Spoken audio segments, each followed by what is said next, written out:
பூம்பட்டி கிராமம் கண்ணுக்கு அழகாக இருந்தது. எங்கு பார்த்தாலும் பச்சை பசேல்னு வயல்வெளிகள் விரிஞ்சு கிடந்துச்சு. அங்கிருந்த மனுஷங்களும் ரொம்ப உழைப்பாளிகள். விடியற்காலை முதல் இருட்டுற வரை வயல்ல வேலை செஞ்சுதான் அவங்க வாழ்க்கையை ஓட்டிட்டு வந்தாங்க. அந்த கிராமத்தோட ஒரு மூலையில அசோக்கும் அவர் மனைவி அக்ஷயாவும் ஒரு ஏழை குடிசையில வாழ்ந்தாங்க. அவங்க கூடவே அக்ஷயாவோட மாமியார் ருக்மணியும் மாமனார் கந்தசாமியும் இருந்தாங்க. 2 தம்பதியரும் தினமும் வயல்ல வேலை செஞ்சு அன்றைக்கு வயிறு நிரப்புற அளவுக்கு மட்டும் சம்பாதிச்சு வந்தாங்க. அந்த ஊர்ல ஒரு பெரிய ரொம்பவும் ஃபேமஸான பிரியாணி கடை இருந்தது. கடை ரொம்ப பழசுதான், ஆனா அதோட பேரு ரொம்ப தூரம் வரைக்கும் பிரபலமா இருந்துச்சு. அந்த கடையில கிடைக்கிற ஸ்பைசி சிக்கன் பிரியாணியோட சுவை அப்படி இருக்கும். பெரிய பெரிய நகரத்துல இருந்தெல்லாம் ஆட்கள் வந்து அதை சாப்பிட்டு போவாங்க. ஆனா ஒரே ஒரு பிரச்சனை என்னன்னா, அந்த பிரியாணியோட விலை ரொம்ப ரொம்ப அதிகமா இருந்துச்சு. ஏழைங்க அதை வெறும் பாக்குறதோட சரி வாங்கி சாப்பிடவே முடியாது. ஒரு சாயங்காலம் வயல்ல இருந்து வீட்டுக்கு திரும்பி வந்துகிட்டு இருந்த அசோக்கும் அக்ஷயாவும் அந்த கடை பக்கத்துல வந்தாங்க. காத்துல மிதந்து வந்த மசாலா வாசனையும் சிக்கன் வாசனையும் அக்ஷயாவோட மூக்க தொட்டுச்சு. அவ திடீர்னு நின்னுட்டா. அவளோட கண்ணுல ஒரு சின்ன ஒளி தெரிஞ்சிச்சு. அசோக், உனக்கு தெரியுமா, எனக்கு பிரியாணினா ரொம்ப பிடிக்கும் என்று அவள் மெதுவா சொன்னாள். அட, இது என்ன, நீ இதுவரை சொல்லவே இல்லையே. எப்படி சொல்றது, அது ரொம்ப விலை உயர்ந்ததில்ல. எனக்கு சிக்கன் பிரியாணின்னா ரொம்ப பிடிக்கும், ஆனா ஒரு நாளும் சாப்பிட முடியல. அட, அதுல என்ன பெருசு, எவ்வளவுதான் விலை இருக்கும், 100-200 ரூபாவை தாண்டாது.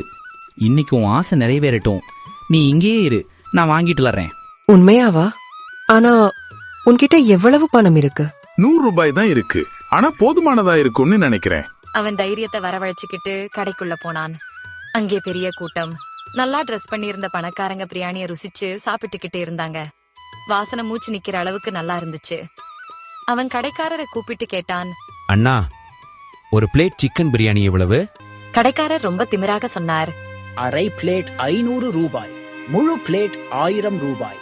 அசோக் அதை கேட்ட உடனே ஷாக் ஆயிட்டான். என்னது, 500 ரூபாய் அரை பிளேட்டுக்கா? அதுல தங்கத்தையா கலக்குறீங்க? ஏழைங்களுக்கு இது கிடையாது. காசு இல்லன்னா இங்க வராதே. ஓ, கூட்டத்திலிருந்து விலகி நில்லு. அங்கிருந்தவங்களும் சிரிச்சாங்க. அவன் வெட்கப்பட்டு தலையை குனிஞ்சுக்கிட்டு அங்கிருந்து கிளம்பினான். கண்ணுல தண்ணி தழும்பி நின்னுச்சு. அக்ஷயா தூரத்துல இருந்து பார்த்து கேட்டாள், என்னாச்சு, பிரியாணி வாங்கலையா? அசோக் மனசு தளர்ந்து போய் சொன்னான், அட போ, கூட்டம் ரொம்ப அதிகம், எல்லாம் தீர்ந்து போச்சு. பரவாயில்லை அசோக், நீ முயற்சி பண்ணு, அதுவே போதும் என்றாள் அக்ஷயா. அவங்க வீட்டுக்கு வந்து சாதாரணமா சமைச்சு சாப்பிட்டாங்க. கந்தசாமியும் ருக்மணியும் கூடவே இருந்தாங்க. ஆனா அசோக்கிற்கு மட்டும் தூக்கம் வரல. அவன் மாடியில படுத்து வானத்தை பார்த்தபடி யோசிச்சுக்கிட்டு இருந்தான். இந்த பிரியாணில அப்படி என்னதான் ரகசியம் இருக்கு? ஏழைங்களால அதை ஒரு நாளும் சாப்பிட முடியாதா? அன்னைக்கு ராத்திரி அவனோட மனசுல ஒரு கனவு உருவாச்சு. ஒரு நாள் தன் மனைவிக்கு பிரியாணி செஞ்சு சாப்பிட வைக்கிற மாதிரி. அடுத்த நாள் காலையில குளிர்ந்த காத்து வீசிட்டு இருந்துச்சு. அக்ஷயாவுக்கு உடம்பு ரொம்ப சோர்வா இருந்துச்சு. அசோக், எனக்கு தலை வலிக்குது, இன்னைக்கு வயலுக்கு போக முடியாது. பரவாயில்லை, நீ ஓய்வு எடு, வேலையை விட உன் உடம்புதான் முக்கியம் என்று அவன் பாசமா சொன்னான்.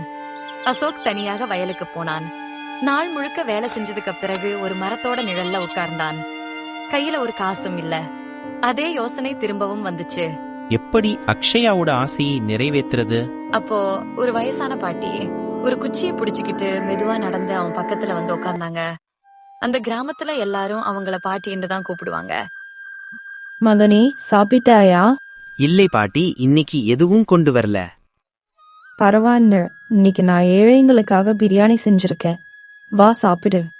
ஏழைங்களுக்கான பிரியாணியா? அது என்ன பாட்டி? முதல்ல சாப்பிடு, அப்புறம் சொல்றேன். அவங்க ஒரு இலையில பிரியாணிய பரிமாறினாங்க. அசோக் முதல் வாய சாப்பிட்ட உடனே அவன் முகத்துல ஒரு பெரிய மகிழ்ச்சி தெரிஞ்சிச்சு. பாட்டி, இது செமையா இருக்கு, சாதம் தனித்தனியா இருக்கு, வாசனை அருமையா இருக்கு. ஆமா மகனே, இது என் பழைய ரெசிபி. நான் சிக்கன் சாப்பிட மாட்டேன், அதனால சிக்கனுக்கு பதிலா உருளைக்கிழங்கு போடுவேன். அதனால இதுக்கு பேரு ஏழைங்களின் பிரியாணி. பாட்டி, இந்த பிரியாணி செய்ய எவ்வளவு செலவாகும்? மொத்தம் 10 ரூபாய்க்குள்ள முடிஞ்சிடும். முக்கியம் என்னன்னா சமைக்கிற முறை தான். வீட்டுல அரைச்ச மசாலா, கொஞ்சம் தயிர், நல்லா வறுத்து எடுத்த வெங்காயம், கொத்தமல்லி, புதினா, அதுக்கப்புறம் மெதுவா அடுப்புல தம் வைக்கணும். அப்போதான் அந்த சுவை வரும். பாட்டி, நீங்க எனக்கு இத கத்து கொடுப்பீங்களா? ஏன் இல்ல, வா என் வீட்டுக்கு, எல்லாம் சொல்லி கொடுக்கறேன். பாட்டி அசோக தன்னோட சின்ன வீட்டுக்கு அழைச்சிட்டு போனாங்க. அங்கே அடுப்புல கொதிச்சுக்கிட்டு இருந்த பிரியாணியை எப்படி செஞ்சாங்கன்னு ஒவ்வொன்னா விளக்க ஆரம்பிச்சாங்க. பாரு மகனே, மசாலா தான் பிரியாணிக்கு உசுரு. கடையில வாங்காம நீயே மிளகாய், பட்டை, கிராம்பு, ஏலக்காய் எல்லாம் சரியான அளவுல வறுத்து அரைக்கணும். அப்புறம் பிரியாணி அரிசியை 1 மணி நேரம் ஊற வச்சுட்டு தண்ணியில உப்பு, பிரிஞ்சி இலை போட்டு அரைவேக்காடு முக்காவாசி வேக வைக்கணும். அப்புறம் சிக்கனை நீங்க பிரியாணி விற்கிற விலைக்கு ஏத்த மாதிரி குறைச்சலா வாங்கணும். சிக்கன் மசாலா, தயிர், வறுத்த வெங்காயம் எல்லாம் ஒன்னா சேர்த்து அரிசி போட்டு அடுப்பை சின்னதா ஆக்கிட்டு மேல கனமான பொருளை வச்சு தம் போட்டா போதும். சூடு வெளியே போகாம அந்த வாசனை அரிசிக்குள்ள இறங்கிடும். 1 மணி நேரம் தம்ல இருந்தா உன் பிரியாணி ரெடி. விலை குறைவா இருந்தாலும் கௌரவமா சமைக்கணும். அதுதான் இந்த ரகசியம். அசோக் எல்லாத்தையும் கவனமா கேட்டு குறிப்பு எடுத்துக்கிட்டான். அந்த சாயங்காலம் அசோக் கையில் பாட்டி கொடுத்த பிரியாணியுடன் வீட்டுக்கு திரும்பினான். அக்ஷயா, பாரு, உனக்காக பிரியாணி கொண்டு வந்தேன் என்றான். உண்மையாவா? இவ்வளவு காசுக்கு எப்படி வாங்குன? அவன் நடந்த கதையை சொன்னான். பாட்டியை சந்திச்சது ஏழைங்களின் பிரியாணி, புது டெக்னிக். அக்ஷயா முதல் துண்டை சாப்பிட்டாள். அப்பாடா, இது அற்புதம் அசோக். இதே போல ஒரு ருசியை நான் ஒரு நாளும் சாப்பிட்டதில்லை. நாம இதை பிடிச்ச விலையில விற்கலாம். ஏழைங்களும் சுவைக்க முடியும். ஆமா, நாளைக்கு முதல் நான் ஒரு பிரியாணி கடையை திறக்க போறேன். 30 ரூபாய்க்கு ஒரு பிளேட், கூடவே முட்டையும் தரப்போறேன். இனி யாரும் பசியோட இருக்க மாட்டாங்க. அந்த ராத்திரி 2 பேரோட கண்ணிலையும் கனவுகள் மின்னின. அடுத்த நாள் காலையில அசோக் எல்லா ஏற்பாடுகளையும் முடிச்சு பிரியாணி செஞ்சான். அவனுக்கு கந்தசாமியும் ருக்மணியும் காய்கறி நறுக்கிறது, மசாலா அரைக்கிறதுன்னு எல்லா வேலையையும் மனப்பூர்வமா செஞ்சு உதவி செஞ்சாங்க. வாசனை வீடு முழுக்க பரவிச்சு. அக்ஷயா மகிழ்ச்சியுடன், அசோக், வாசனையிலேயே தெரியுது, இன்னைக்கு கிராமம் முழுக்க உன் பிரியாணி பேசப்படும்.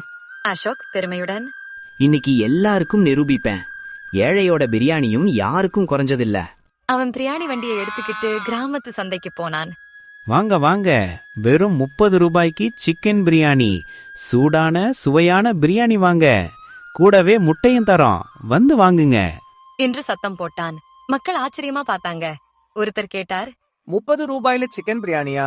ஏதோ ஏமாற்று வேலை போல இருக்கு. அசோக் உறுதியுடன், இல்லை அண்ணா, முழு சிக்கன், முழு சுவை. பிடிக்கலேனா பணம் வேண்டாம். சரி, 2 பிளேட் கொடு பாப்போம். அசோக் சிரிச்சுக்கிட்டே பிரியாணியை பரிமாறினான். அவங்க சாப்பிட்ட உடனே கண்ணு பிரகாசமாச்சு. அடடா, இப்படி ஒரு சுவை அந்த கடையில கூட இல்ல. மசாலாவும் அரிசியும் கரெக்டான சுவையில இருக்கு. கொஞ்ச நேரத்துல அசோக்கின் கடைக்கு முன்னாடி பெரிய கூட்டம். எல்லோரும் ஆர்டர் கொடுக்க ஆரம்பிச்சாங்க. எனக்கு 2 பிளேட் பார்சல் கொடுங்க. எனக்கு ஒரு பிளேட் சாப்பிட கொடுங்க. சில மணி நேரத்துல அண்டா காலியாச்சு. அசோக்கின் முகத்துல ஒரு திருப்தியும் பெருமையும் தெரிஞ்சது. அதே நேரத்துல அந்த காஸ்ட்லியான பிரியாணி கடைக்காரர் அங்க வந்து கோவமா கேட்டாரு, இந்த மாதிரி 30 ரூபாயில பிரியாணியா? எப்படி சாத்தியம்? அசோக் அமைதியாக, நாளைக்கு வாங்க அண்ணா, உங்களுக்கு இலவசமா பிரியாணி கொடுக்கறேன். சாயங்காலம் அசோக் வீட்டுக்கு திரும்பினப்போ அக்ஷயா கேட்டாள், எப்படி போச்சு இன்னைக்கு? அருமை. கிராமம் முழுக்க நம்ம பிரியாணிக்கு தான் பைத்தியமா ஆயிட்டாங்க. எல்லாரும் கேட்டாங்க, 30 ரூபாயில இப்படி ஒரு சுவை எப்படி சாத்தியம்னு. பாரு அசோக், நான் சொன்னது சரிதானே? மனசுடன் சமைக்கிற சாப்பாடு தங்கத்தை விட இனிமையானது. இனி நம்ம எல்லா கஷ்டமும் தீர்ந்துடும். ஆமா, ஆனா இன்னைக்கு எனக்கு கிடைச்ச உண்மையான வெற்றி என்ன தெரியுமா? கிராமத்துல இருந்த ஒவ்வொரு ஏழையும் முதல் தடவையா பிரியாணி சாப்பிட்டார். அசோக்கும் அக்ஷயாவும், கந்தசாமி மாமா, ருக்மணி அத்தை எல்லோரும் சேர்ந்து பாட்டிக்கு மனசார நன்றி சொன்னாங்க. பாட்டி கத்துக் கொடுத்த அந்த பாடம் அவங்க குடும்ப வாழ்க்கையே மாத்திடுச்சு. அந்த நாள்ல இருந்து அசோக்கின் கடை ஏழைகளின் பிரியாணி என்ற பேர்ல ரொம்ப பிரபலமாச்சு.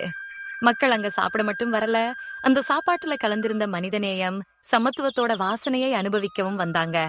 உங்களுக்கு இந்த வீடியோ பிடிச்சிருந்தா லைக், ஷேர் மற்றும் சப்ஸ்கிரைப் பண்ணுங்க. நன்றி.